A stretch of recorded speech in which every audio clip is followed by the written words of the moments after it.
Vitamin B12 जर आपण बघितलं तर विटॅमिन B12 खूप महत्वाचं आहे. सध्या विटॅमिन B12चे खूप कमी म्हणजे ज्यांचं आहे असे पेशंट्स येतात, पण त्यांना सिम्पटम्स कसे येतात बघ. आता नसांवरचं लेअर आहे तो म्हणजे बरोबर आहे. आज आपल्या घरी टीव्ही असतो, त्यामध्ये समजा एखादा जरी म्हणजे आपण म्हणतो करंट नीट नाही गेला, तिथे मुंग्या मुंग्या यायला लागतात. बरोबर आहे.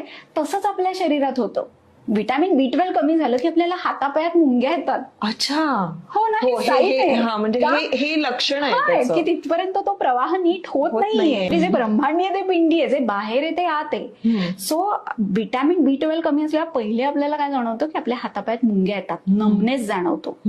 किंवा विटॅमिन B12 म्हणजे बी कॉम्प्लेक्स आपण एक पकडलं तर त्याच्यामध्ये आपल्याला तोंड येणं खूप जाणवतं ह्या पेशंटमध्ये. सतत तोंड येत राहतं.